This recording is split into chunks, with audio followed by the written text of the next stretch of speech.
Гледаме, дами и господа, полуфиналите. Какво спасяване! Между Тодор Радев и 1-0, докато каже името на голмайстора и той вкара гол. Да видим сега Георги Янев.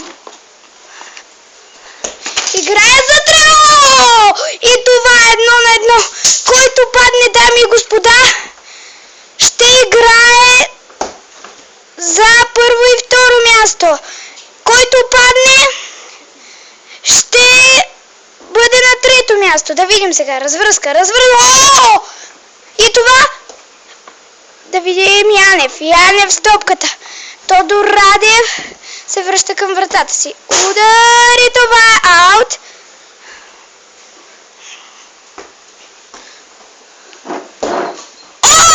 И това стана 2-1. О, дами и господа, какъв гол! Какъв!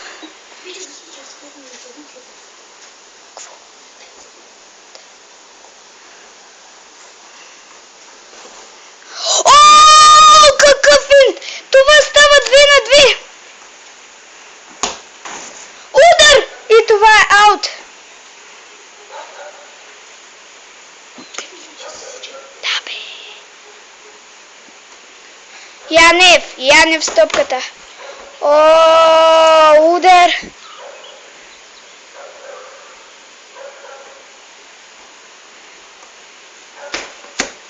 Аут на Георги Янев.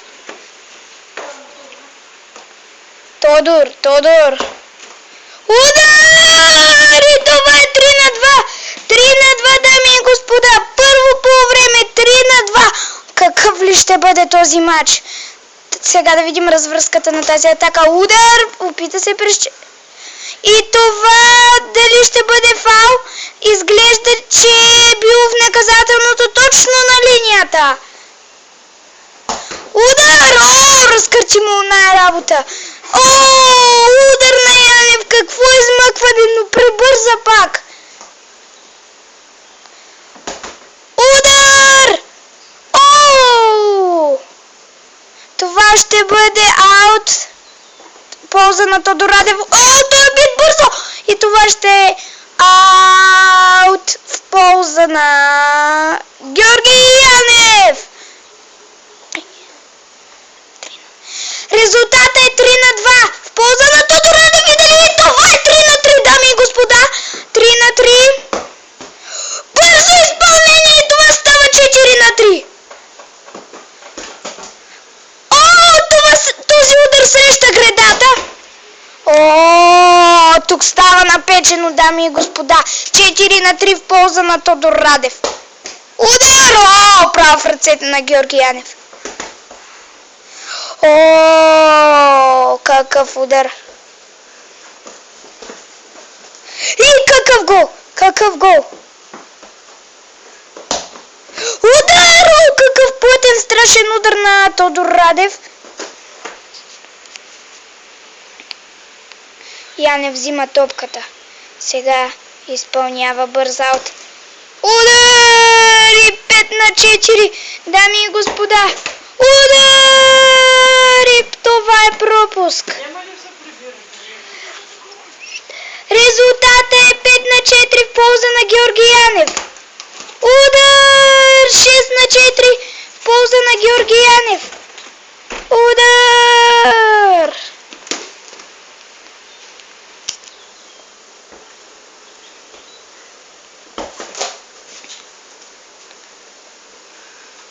7-4, дами и господа. О, не. О.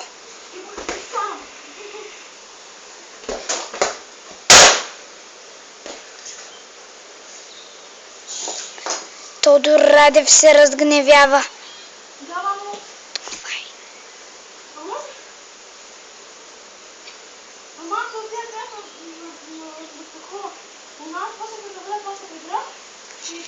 Почваме мача. Второ полувреме, дами и господа. Удар 8-4. Пълния кошмар се случва. Удар! Какъв удар! Безпощаден! какво спасение! О, не!